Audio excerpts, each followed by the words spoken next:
mala ne damba kele ta mala na wal mala beautiful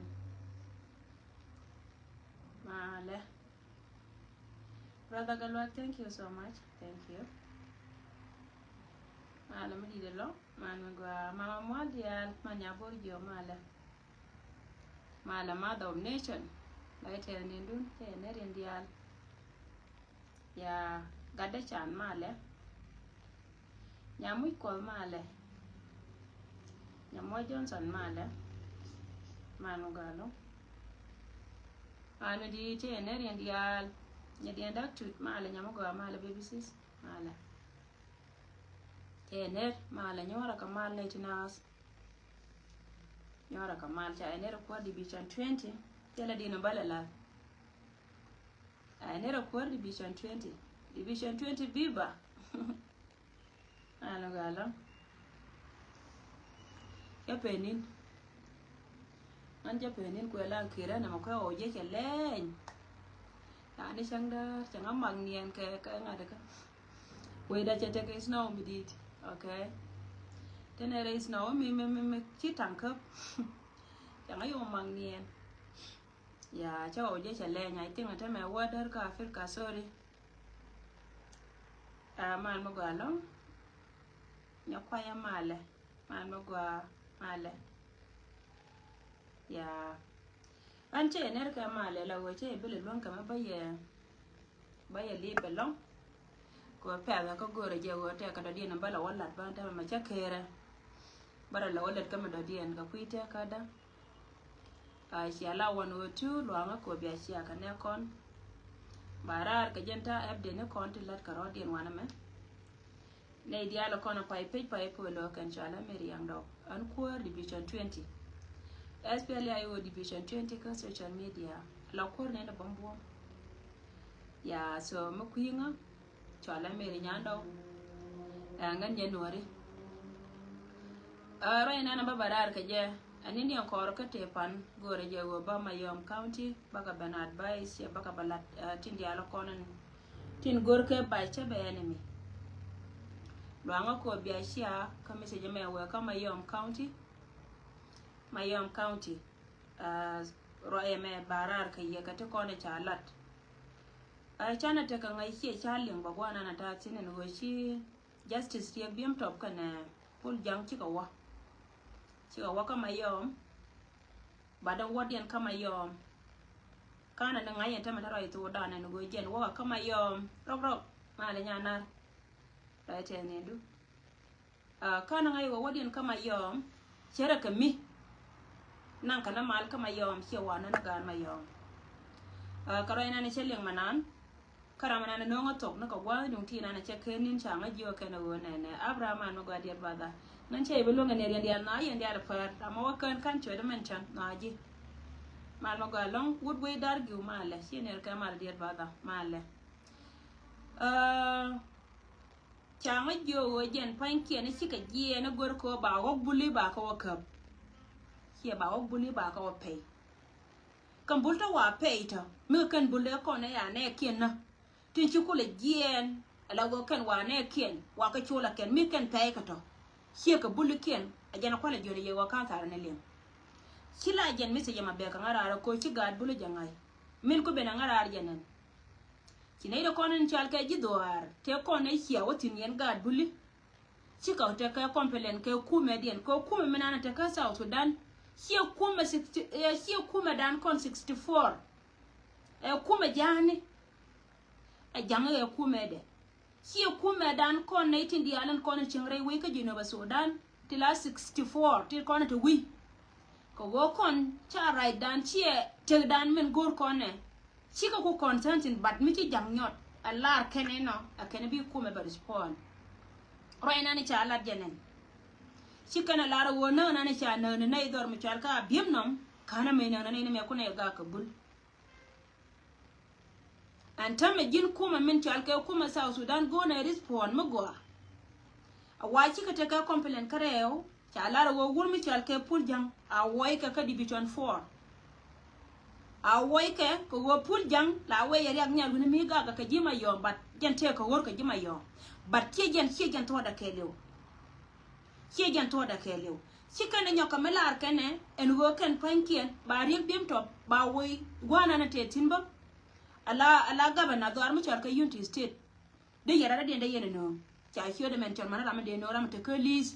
wanda na garga loa ajara mana cha ala da goje na ba no titi lara kai ye ko je na jan fulana cha ala ka kani cha ma yon pankien ba ka yin na ke kai cha na ser ka ne cha bloko kai cha do armu char ka panga roye mo cha ala da wa cha ta ni jishine to ko la tan ka liya ken yen cha ma yon a wari dien bata duba gojen ba bok ba yebo kari to nan ba bawni ye yi wa korna na siya tere siya gi kuma na makula kai ngai kon dia la go kai la kino gojen poinde kanai to kon chal ke kume chal ka rodi na kume dien anai to kon chal ke kume chal ka rodi e kume dien ko wo chi chap jane chi ka liu ka mangai ka tare ken gi kume lokana wabine kena lara go ne ine mete kume te ka tin ko na mete kume South Sudan mete wur me chal ke tut ka ga lo ke ngwen min tuil te ke tin ko wora me chi gad buli chi ka barar chenga pan chane nen ka social media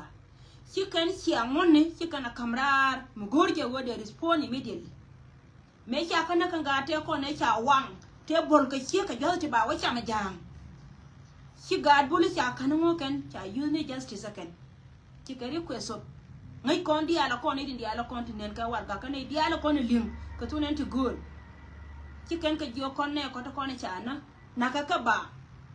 an gorne justice here gorne chi angone wo be ngot be ka ben be ka involve so ne te kon chal ka ji ku me South Sudan chu ka bet ko kan na kan jo me chi ji jo no ko lo wa da ne cha jo ke nati according to way na way kan je jam me chi jo ku jien chi ko wa da ne cha jo ke nati chia ma chia ber me de ro gwina ga buli la wode buli de kan na ka je today lakin bul cha ka ko bul kien tin jo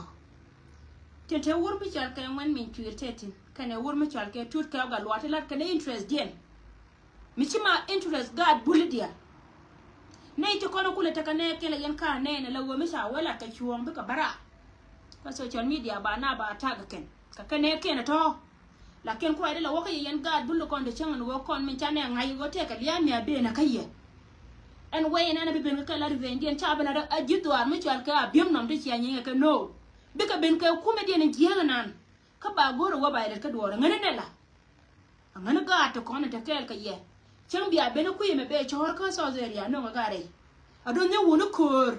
dor mi chal ke bul adon ne wono kor ka Mayom County aku etem ne to ro to dane ka plan ko ken de Mayom de bo ken ka ken bi de dien ba chok ka Mayom ta ka plan ko ba Mayom ba bo kan yal ka ken bi de dien ba chok ka Mayom an chore je bu cheminan chanan tage roy nan sha Allah de ji jal ni gemi aroy me to gore je wo yen cha to kon ta ka Mayom County e wono kordot bara lo pes kan de kon tin gor ka ken e wono kor ka dot lakin god tin de kon tare ken ko ka tara dana god ka tare dana god waya god no ka ne bas kun kon la ne kun le ga ja go aroy me la ra yeme so na majen planet ga kan ta makari ku dien poinde cha alin ka cha ma ala wo balat tikana la riye da balat wo jen poinde ba cha Mayom ba ka yingna ko cha DLC citizen of South Sudan tila original one tila jang kan cha ka wanyo da jo Mayom chal ka nori kenena ko kan chika citizen kan ida ko ni chal ka nori chi citizen ka South Sudan according to malat ka jang ti ma kwa cha ra ken a jangan nuar si citizen but original citizen ka South Sudan tin kono de nad bina concern ke te dien ka jang ko e ku media balar ye wo chuanga na nan ke win mon ke le ko kuidu nin ga Mayom na kono ci respond ka me ci lat pan ka biem nom sala ramene de ka South Sudan go ikani wo ci e ci jogo ce del we chena go ikani wo ci jog ke del we chena an ci ka yare lar ye wo jen poinde waya gad ya do la jikur so na majen information go ra balar kon pila go ken ka plan go gor ka je ba pul jang ba we lakin pul jang mo we ga je cha e we ko je na che bulnak te ka do ba dien mo gor na je ken te do bedien te ko dien mo gona ja ba kwanya kan mu wai ga pul jang ci wa ce bunna ko wan pul jang ne changa pa ne wa gat kan ti le ngena ti ci li wala ka gat bulu te pul jang te tin pul jang ti ka te tin na jeli ka wuji manana ci gam ti ka te tin go be gat bulu bi ka li ko gat bulu me wa ka ci ka wala ne di charo dia dia la ka cha ko ra bim nam cha lunga ken to yen wala yen de ni South Sudan i wa ko wa re wo yen na na ne ti ko ni ci liu to de na ka pul jang kan ne ne ka mo no go mo wa ka ja cha ja wo ja ka ne yi ra ni noir chia noir lakin kon ne concern ka te gan bulu ti diel bul ngai na ye go yen de kon te chang yen dial riu dun dial ne dial kon te chang ka ye noir jala yana ne na tammi cika bara kan giyo to kona cha ko ko yo chine ro e pol ko kuidu ko ngene ya ga go dar na cha ka ma yom chianga nuare ne da konta tin ka nuare te ya gat ko waya ke lago ka chale na wol jama kama cer ka rai na chalat ka du ko ken ba ka bo na ma do kel mu go da wa ba to ka balar ma yom county ka jena nan ta lada tama min dong dien a largest ka lo ai ka min to ka ma yom county ka general ko ndi ta pin rai loka te ka rin ma chala da wuni loka ta nga jo ba to biya ti kana la ro yen cha biya la ko ni liu kama yom county cha biya la ko ni liu kama yom county a wata ne kel ka ya mana gandi ala ko ni ya gad kun ya ka los rai ko re pan amani yen gadi ala ko ni guru kun ci ka ba wata ne kel ka ya ka chon wari tane kel ka ya ka chon wari ka jene lar ne ye chang edan ogo kon mi nyi ne ka bul to kon cha no wara me kine ka kon ka bul la ga dieli kone ka kaun ka wur mi chal ka ma kal kol mebe la wajen point be be nyi ka lo akene mi chili ya che ben kama yom today min sia la tilo na te ko ga te kon de sia dap te cha wana ka na mi je ai cha ba bim nam te na ka te ko wajen te ka e ka wan awada ko chi ka da ya da na ga da bim nam cha ya mo ka chuang ane kun kala ka je wo wiya ka won nyam ko jen biya dor biya gam chilo na te ka ya ga buli ko wayen ci de mi yen ya to ci ala go de an mu kuma magore to tele me balet ka ye mu kuma magore to ce gore je wajen ponde ite mele ne je ko tudu le to ko ne ce tin ce tayra dai nori tele balet tim balet ka ye ci me te jama ce ben kala kama le ka liana ne ci le ka gara wa wurko la liwo wa ko ganga dore min ci ala ci dor mete ka gan mi ci liwo kama yo pan ce liwo ko wajen te dor mi ci ala liu kon ko kon te kon ka insecurity te kon ka wei taw Sudan tele kume do me wei meta ka kume ci gate pan ci ka de liu an ci nuore dia tin kon tin ngai ka te nuore ka ngai ka je wo wur jangala ne plan be lodde an wiyo kel ka ye dum lo go men ci ala de meta loy nas ko gora me dane wo ga wo ka na je go ci ana ci ma go ala de no ko mi ci na biem no ma go ci pene je na ka to ma idun ga dieli ci ma go ala de no we will appreciate that God bullish ya magala de long ko wajen commissioner ga dan elen mijiya dumule daga nun me dan ne chaka kap kana mission cha kam je ka wan de da kon confirm de ka look de na wa ga nun mi we mi taka mi jika ngai ka je kana ga nun go gi jana la kap karan chang baran wonna la je wa na sha jor kaman lo ga je kyongun le shwe la ra che de wa chen kel ka wan rai ya kada shwa kan no ngi mi de le ka shwa kana la ra je che de nien ke le de ta kel ka wan ye chi nuor be na wan ka jam chi alan ma gala de lam go je ne che woni chen kwara ko nya le chi go je kana ma juda kel ma gala no tel wata je pande ra wala ko changal confirm ga buli che la ta lo elam la buli ndien chi ma jora ta kel ka je jube buli ndien chung ne kel ka ye wai gwa chi kai ka ton di la chen che ra la to me cha kana kan bul ti 3,000 te cha nang re lo ka re ne ti 16,000 dei me 16,000 ne cha nang re lo ka te ne di 3,000 ka gad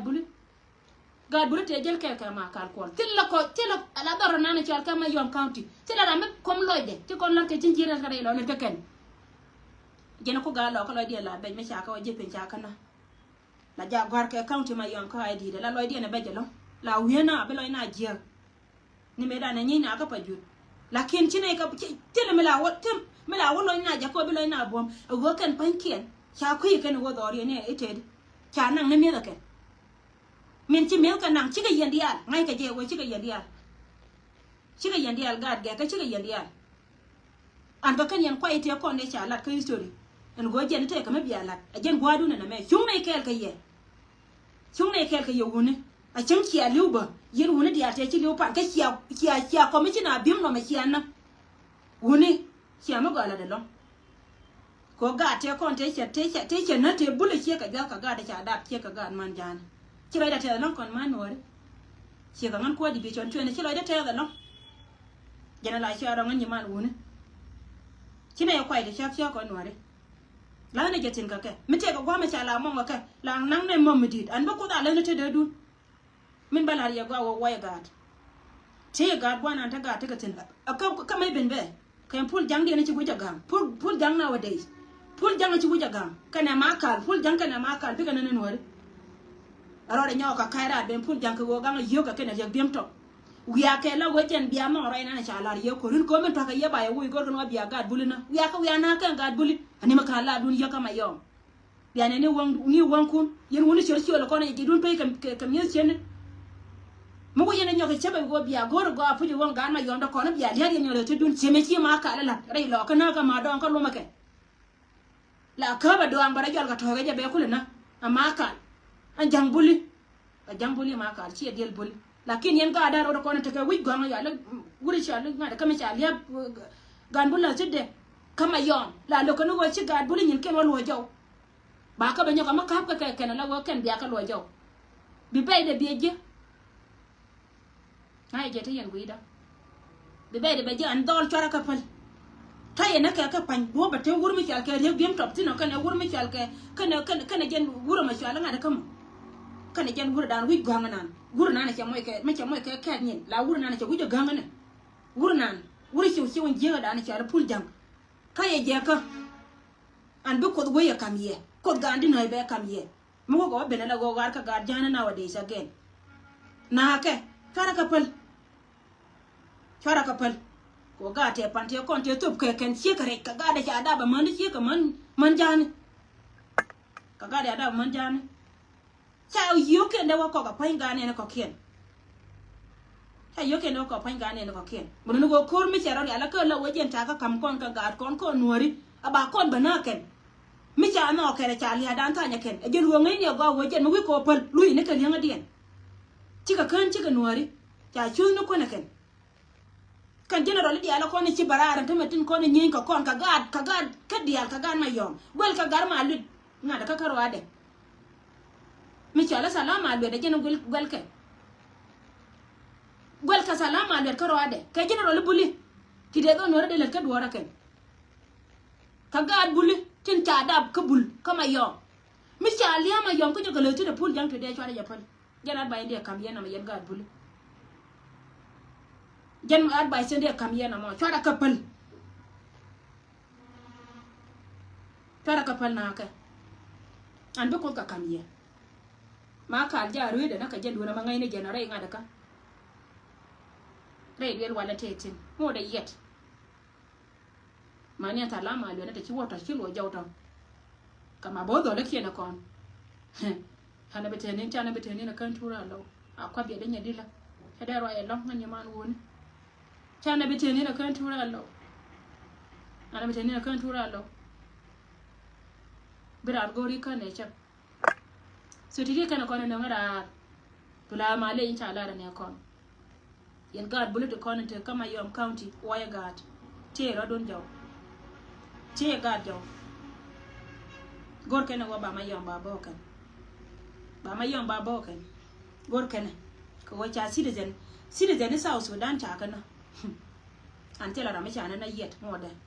tela ne chana ne nyati da kon chiama ka kan na yo partin che wa janga bui ne nyati da kon chiama ne nyati da kon chawa te to da kon wa lake ala wo jen da to wa lab kana tu mai ni ga bul te mi ane le ke ne tela mi ane le matani a medina jen wa ku ila ne kan bana cho ka wara so te ga kan kon no ngara yene te na di ala ko la yana gurgwa ga me en wo information na dina jana long min gora wo biya ngaya go rek biem to bi jana ba wo buli ba ko pe ani yanu ba lo nya mana ko na kit kel ga rek biem to o ye chala right yen mana kon kana di de kon te la ke da ke ja ko je na go ba ka nyor ka ba nyor ke go chi na ben chi ka ben chang ba ko lo na ke jo una de na je yen ka la ri nga ka unimis bul chara de kwelwo yen bul chim chara de kwelwo de chara ja kwelwo ko de jana tuye la wodi ni kuare la wo jana te ka wande cha dab kama yom de ngai no do no re te wan ne de la kwela nga ne ka yita ka ja ne de la kwel ka ja na je de pare pa de bayina we nga go nga nya do bayina yeno garguri pul jang an cha ben kon pa magare ti ngai da ne e chara ku de yar ka je aga to du le wang do gur mi char ka ga luanga de ka chala ga luanga gur go na la richo de chi mare ejen kai chi mane kan te wang ka gure go ga da ne chala ga lua pe tiang gur wo ware chi da nga chala ga luanga we gwa aga to du le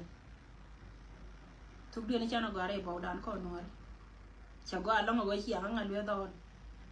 ko de ro da yar ti an ka je ka kan di jali lam jo di ejen e gul men ga jara la wo jen ni liya gan ma yo medan cha ku cha kha ka je ko celebrate ne je karam kel kan ite ko ne te ka jube ala wala ja kan je te de kan ite ko no ana da ma wote ka ma wala ga lo ma jiyo cha la ga lo ma jiyo ya jamaa ne te wanga ga lo ma jiyo ka kan ji to di len tu bien mi jiya bien mi jiya ma chana be palo chana be palo cha la ga lo ma jiyo de baga chia ga lo ga cha la ga lo ma jiyo urumbu rồi đây theo là long ngồi chuột cột chuột trong đấy chuột gơ cái chuột yên ngàn bà ra rồi coi đây rồi đây giả tiếng để gì thế đi gì để làm gì quê bu long ngồi quê cái là tao ra ban này nhìn cả cái chuyện đấy là con này chả cầm con rồi ban này nhìn cả so tiji kana con này nó ngara là mình đi này cho nó long edu ko ken gor ken ba mai yom ba bo aga da ka cha le na ken mi chi ko na lem a changa kai la jai ne changa kai la jai ne ko wojen cha pon na ba ken kur me ba kan yal kamai di ne je ga dan me la wang na ba pai na ba ka per a kur boy ni mi bo ko ben ka pe ngai je ga wa cha gan ma yom be cha gan ma yom be na gan ma yom cha ka be na gan ma yom cha ka be na lakin ken mo ko ben kan yal de kan kasara de kan lat antel mi chana lat yet ka abim no ngode abim no te mi chana lat ndol te mi chana lat ngode ne di to ko na boy wona ta wala re mon ma tak menine wa ba ko dun te de belum ku yene mi jia ngode yet te la mi chine to so ga long ko ma la ko te kel ka ye ba ro da ko gara ta me jen information ma no ngara lo nga ko bi asia ka ne kon ka yene da ko da chal ka jima yom county le nga ja ka rodon kele na ma wojen pala ne cha la ka kan cha mai dia la ka wo anytime soon de ka jen bi go bo ka ma yom county bi ka bok tin I wa cha be cha ka na kwa la ku yin jima yom mi ki ka cha na ana thank you so much banaji